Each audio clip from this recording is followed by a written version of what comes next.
अस्सलाम वालेकुम।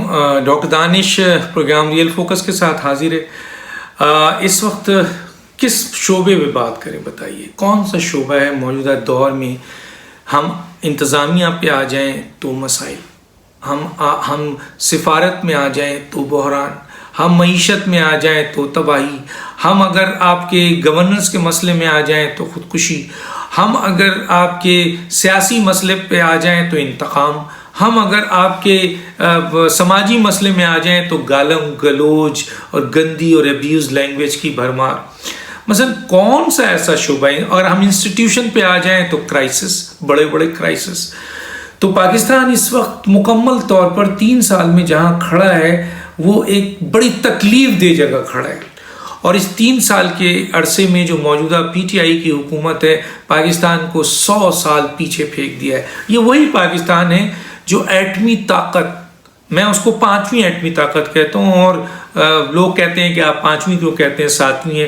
भाई इसलिए कहता हूँ कि पाकिस्तान के पास जो एटमी मिसाइल और एटमी सलाहियत और एटमी टेक्नोलॉजी और टैक्टिकल एटमी जो उनका जो इंस्ट्रूमेंट है, जो उनकी एटमी टेक्नोलॉजी है, वो दुनिया के दूसरे एटमी ताकतों से बेहतर है और चंद लोगों से। इसलिए मैं उसको 5वें नंबर पे लाके कहता हूँ। और मैं नहीं कहता, जो इस मुल्क के एटमी सियासतदान है वो भी इसको यही कहते हैं कि पाकिस्तान माशाअल्लाह भारत के मुकाबले में और दूसरों के मुकाबले में बेहतर है, उसकी मिसाइल टेक्नोलॉजी बहुत ही बेहतर है, एटमी टैक्टिकल बहुत बेहतर है। अब सवाल ये पैदा होता है कि इसका क्रेडिट यकीनन उस जुल्फ़िकार अली भुट्टो को जाता है जिन्होंने इस मुल्क को एटम बम दिया इनिशियली, और उसके लिए वो दुश्मनी में वो बैनुल-अक़वामी ताकतों ने साजिश करके उनको शहीद कर दिया। उसके बाद जितने भी सरबराह हैं, चाहे वो ज़िया-उल हक़ हो, चाहे वो नवाज शरीफ हो, बेनज़ीर हो, आपके उसके बाद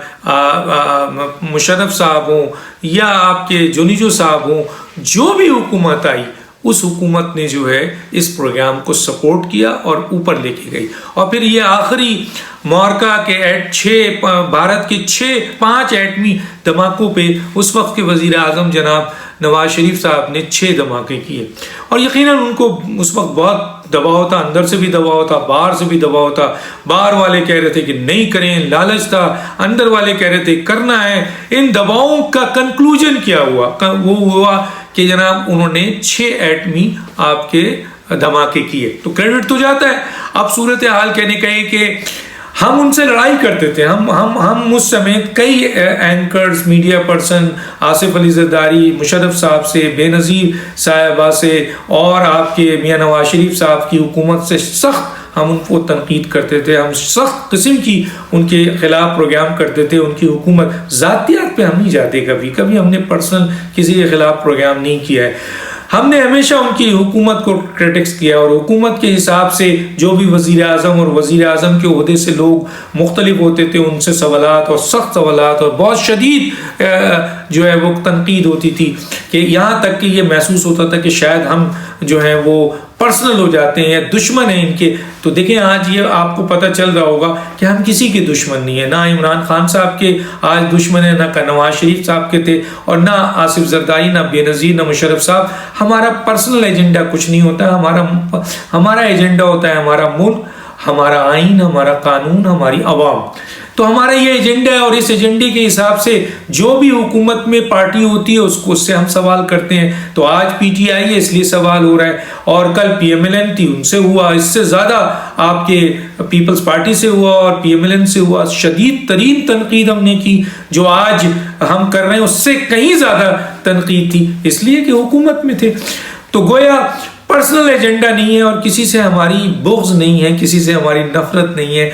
हाँ, अगर आप गलत काम करेंगे और आप कि इस मुल्क को तबाह करेंगे, और हर शोबे में तबाही। अब आप देख लीजिए ना किस शोबे में, आप ले लीजिए उठा के। जैसे मैंने कहा कि जनाब इंस्टीट्यूशन क्राइसिस है, आपके सहाफ़त गला घोटा हुआ है, आपके मीडिया का गला घोटा हुआ है। इसके अलावा आप आइनी बहरान देख लें, सियासी इंतकाम देख लीजिए, इसी तरीके से आप सिफारती नाकामी देख लें, आप इसी तरीके से इंतज़ामी जो है वो आप सिक्योरिटी का आप देख लें, कितना बड़े बड़े लैब्स हैं, आज हमारे जवान फिर शहीद हो रहे हैं। तो गोया एक एटमी ताकत मुल्क थी तो हम उनसे ये तकाजा करते थे, हम उनसे लड़ते थे उस वक्त मियां नवाज शरीफ साहब और उनकी हुकूमत, और आसिफ अली जरदारी साहब उनकी हुकूमत, बेनज़ीर साहबा और उनकी हुकूमत, मुशर्रफ साहब से, कि एटमी ताकत तो हमारा मुल्क हो गया, लेकिन हम मुआशी ताकत कब हासिल करेंगे। हालांकि आज से 5 साल पहले, आज से 3 साल पहले, आज से 9 साल पहले, आज से 10 साल पहले, आज से 15 साल पहले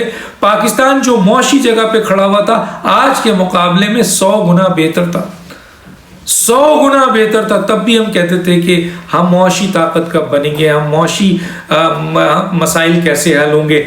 लेकिन आज जब इस मुल्क में मुआशी तबाही, सियासी तबाही, इंतज़ामी तबाही, सिफारती तबाही और क्या बैड गवर्नेंस की तबाही, हर किस्म की इंस्टीट्यूशनल क्राइसिस सब हो गया है। आप देखें सिक्योरिटी मैटर को, न्यूजीलैंड का भी हुआ ये, किस तरह उन्होंने हमारे ऊपर उंगली उठाकर चले गए का सिक्योरिटी लैब्स। अब जो लोग जो आपके शेख रशीद साहब प्रेस कॉन्फ्रेंस कर रहे हैं, इनको अलिफ और बे भी पता होगा कि सिक्योरिटी के मैटर्स पे इनको ये ओहदा तो दिया गया है। कभी शर्म आती है हम जैसे लोगों के साथ बैठे तो हम इन्हें खोल के रख दें कि आपके पास क्या होगा, जितनी आपको इंफॉर्मेशन दी जाती है वही आके बक बक बक बक कर देते हैं आप। लेकिन अंदर की 4 बात हम आपके सामने रखेंगे तो आप कहेंगे हमें पता ही नहीं है। जैसे आपसे कहा गया कि साजिश, अरे भैया हर चीज को साजिश का लफ्ज देते हैं, चले जी साजिश हो रही थी तो बताए ना, बताएं किसकी साजिश थी, किसने साजिश की, बताएं ना। आप कहते हैं कि हमारे इंटेलिजेंस को नहीं पता था और हमारे लोगों को नहीं पता था और ये जो है वो न्यूजीलैंड वाले ऐसे ही चले गए।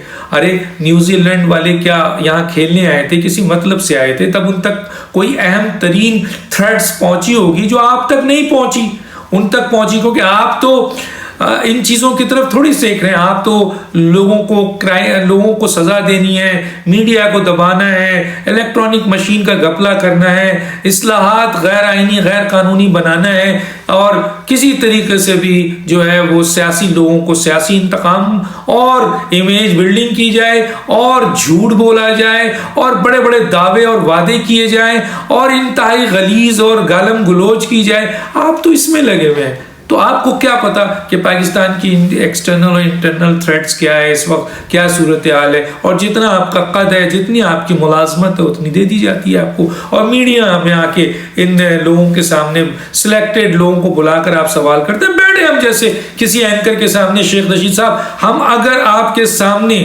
अहम तरीन चीजों को लेकर आए और अगर आपने उसका जवाब नहीं दिया और ये कह के दिए, यही कहेंगे आप, मैं आपको बताता हूं क्योंकि हम सब जानते हैं कि जी मैं बताना नहीं चाहता, आपको पता ही नहीं है।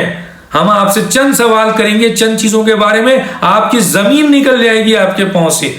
आप मीडिया में बैठकर जो है ऐसे रोप डालते हैं। आपके अंडर में कौन आता है? एफसी आपके अंडर में नहीं है, कानूनी हुआ है।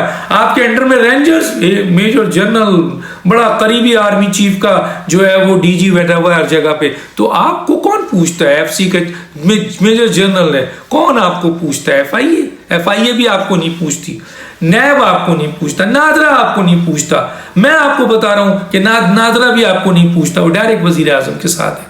पूछ लें वजीर आजम से जाके अगर मैं गलत कह रहा हूं तो है क्या आपके पास आपका डिप्टी सेक्रेटरी आपको नहीं पूछता, वो भी सेक्टर कमांडर से इंस्ट्रक्शन लेता है। आपकी औकात क्या है? अंदर की बात बता रहा हूं मैं, और आप आगे बड़ी हमारे सामने आके बैठ के बात करें ना। ये जो बेचारे रिपोर्टर्स होते हैं ये खड़े हो जाते हैं, वो भी आप सिलेक्टेड रिपोर्टर्स को बुला लेते हैं। तो गोया सिक्योरिटी के मसाइल इस वक्त कहाँ पे हैं पाकिस्तान के? हम रोजाना 7 लाशें ले रहे हैं, बताएं वजीरिस्तान में फिर से दहशतगर्दी आ गई। ये है आपकी सिक्योरिटी, ये है इंतजामिया, ये है आपकी यहाँ पे काम। इसी तरीके से हर शोबे में तो हम उनसे लड़ते थे, एटमी ताकत आपने बनाया, मुआशी ताकत बनाए। आपने हमें क्या दिया? आपने हमें कर्जों की जाल में फंसा दिया। आज जितना भी रिमिटेंस है वो सब कर्ज है ना। जो आपके पास इस वक्त रिजर्व है, जो रिमिटेंस आया वो तो चले अच्छा है, लेकिन जो कर्ज है, जो आपके पास रिजर्व है, वो सारा का सारा कर्ज है। मतलब आपका अपना क्या है? वो कर्ज है। दूसरी तरफ आप कर्ज बड़ा भर धड़ ले रहे हैं। तो मौशियत की, तो मईशत की तो जो हाल आपने किया हुआ है, और उसके बाद जो है सूरत हाल है कि हम लोगों से कर्ज भी ले रहे हैं, हम लोगों से ज़कात और फितरा ले रहे हैं, हमको आपने भिखारी बना दिया है। आप दूसरों को ताना देते थे, आज आपने पूरे पाकिस्तान को भिखारी बनाया हुआ है। आपने जो है वो ज़कात और खैरात पे लोगों को लगा दिया है। आपने मिडिल क्लास लोगों को, सफ़ेद पोश लोगों को जो है वो उस दस्तरखान पे पहुंचा दिया है जो फ़कीर गरीब लोगों का दस्तरखान है। ये सफ़ेद पोश लोग भी अपनी फैमिली के साथ जाकर वहाँ, तो ये जगह आपने क्या दिया? हमें लंगर खाना दिया है, आपने हमें मुसाफिर खाना दिया है, आपने हमें क्या पॉलिसी थी कि जनाब पेट्रोल पंप पे टॉयलेट साफ करके रखेंगे। आपने क्या दिया है? एहसास प्रोग्राम दिया है, कट्टा दिया है, बट्टा दिया है, दूध दिया है, क्या दिया है आपने? बताया कौन सी पॉलिसी दी है? और 194 कंट्री में से कोई आपको पूछता नहीं है, बताइए। 57 इस्लामी ममालिक में से कोई नहीं पूछता, 27 यूरोपियन कंट्री में से आपको कोई नहीं पूछता, 23 अरब लीग में से कोई, 7 सार्क में से और कोई पड़ोसी आपको नहीं पूछता। आपने बयान सुन लिया होगा, आपके ही अपने अहम तरीन वजीर के जरिए जो बयान आया है कि जी CPEC जो है उसके ऊपर चाइना कितना नाराज है, और वासों में जो हुआ, जो उनके इंजीनियर्स, फिर आपको तो वो लिफ्ट ही नहीं करा रहे। तो कहने का मतलब है इंटरनेशनल कुव्वत है, फिर आप, अमेरिका का सदर आपसे बात नहीं करता है क्या? इंटरव्यू में CNN के political, south Asia political analyst जो है, जो कि एक बड़ा नाम है, उसने CNN में इंटरव्यू देते हुए क्या कहा? देखिए, पाकिस्तान के लोग ये जानते हैं, इदारे ये जानते हैं, अपोजिशन ये जानती है, मीडिया ये जानती है कि पाकिस्तान का वजीर आजम एक डमी वजीर आजम है। लेकिन आप देखिए इंटरनेशनली भी आपको CNN जैसे इदारा आपको कह रहा है कि आप तो इस्लामाबाद के मेयर जैसी हैसियत भी नहीं रखते। एटमी मुल्क के वजीर आजम जनाब इमरान खान साहब के बारे में क्या, नवाज शरीफ के बारे में किसी ने ऐसा कहा? क्या आसिफ जरदारी के बारे में किसी ने ऐसा कहा? क्या आपके बेनज़ीर के बारे में ऐसा किसी ने कहा? परवेज मुशर्रफ के बारे में ऐसा कहा? जुनीजो के बारे में कहा? जमाली के बारे में? किसी के बारे में आज तक बैनुल-अक़वामी मीडिया ने ये अल्फाज अदा किया हो कि ये वजीर आजम की हैसियत ही नहीं है, इससे पूछता कौन है? सारे फैसले आर्मी चीफ करते हैं, इसकी हैसियत तो एक मेयर जैसी भी नहीं है इस्लामाबाद की। उसने तो फिर भी इतनी इज्जत रखी कि मेयर कह दिया, वरना तो कुछ लोग ये भी कहते हैं जो हमारे कानों तक बात आती है, और वो इंटरनेशनल मीडिया के लोग हैं, कि आपकी हैसियत एक काउंसलर जैसी नहीं है, आप एक डमी है, आपका काम सिर्फ साइन करना है, जो हुक्म दे दिया जाए मानना है, और 3 काम आप करते हैं। एक आपको दे दिया गया है कि सियासी लोगों की गालम गलोच करो, उनकी बेइज्जती करो, उनकी गलीज जबान इस्तेमाल करो, अपनी इमेज बिल्डिंग करो, उनको इंतकाम का निशाना बनाओ, और इंजॉय करो अपनी लाइफ को। वजीरों पैसा बनाओ, पैसा बनाओ, पैसा, यही है ना आपके पास 3-4 काम, इसके अलावा क्या है बताइए? चले हम झूठ बोल रहे हैं तो वो CNN की जो पॉलिटिकल एनालिस्ट है साउथ एशिया की, वो भी झूठ बोल रही है, ये सारे मीडिया झूठ बोल रहे हैं। आपका इंटरव्यू लिया जाता है, आपसे यही सवाल पूछा जाता है, आपके पास जवाब नहीं होता है। न्यूजीलैंड का वजीर आजम, इतनी मिन्नत समाजत के बावजूद भी, अफसोस की बात है कि इतनी मिन्नत समाजत के बाद भी आपको उसने इजाजत नहीं दी। सोचें आप कहां खड़े हैं, सोचें। सही कहा मियां नवाज शरीफ साहब ने आपके लिए कि आप इस मुल्क को मजीद तबाह करने के बजाय आप जो हैं वो इस्तीफा दें, आप जाएं। आपने इस मुल्क को बहुत तबाह कर दिया है। मियां नवाज शरीफ साहब ने कहा है कि हम एहतसाब करेंगे आपका। आसिफ अली जरदारी साहब ने भी कहा है, बिलावल भुट्टो ने भी कहा, मौलाना फजल रहमान साहब ने भी कहा, तमाम सियासी अपोजिशन की जमातें कहती हैं। लेकिन मियां नवाज शरीफ साहब ने आपको इंतबाह किया। अभी जो उनकी बात थी कि जिस मुल्क को, जो एटमी मुल्क था, उस मुल्क को आपने भिखारी मुल्क बना दिया है, उस जगह पे पहुंचा दिया है। खुदारा अगर थोड़ी सी भी गैरत आप में है तो आप इस्तीफा दें और जाएं वापस। ये बात मैं नहीं कह रहा, ये इस मुल्क के 3 दफा रहने वाले वजीर आजम जिनके लिए आपने सियासत तंग कर दी है, उनका स्टेटमेंट है। तो सूरत हाल पाकिस्तान की बहुत तबाही के दाने पे, बहुत ख़राब है। ज़ाती मफाद और ज़ाती फ़ायदे के लिए हम इस मुल्क को तबाह कर रहे हैं, और बहुत अहम लोग हैं जो कि इन चीज़ों को समझ रहे हैं, और हो सकता है इंशाअल्लाह कि आने वाले चंद दिन, चंद हफ्ते, चंद महीने पाकिस्तान को शायद इससे निजात हासिल हो और पाकिस्तान किसी एक डायरेक्शन पे जाए। डॉक्टर दानिश को याद दीजिए। अल्लाह हाफिज़।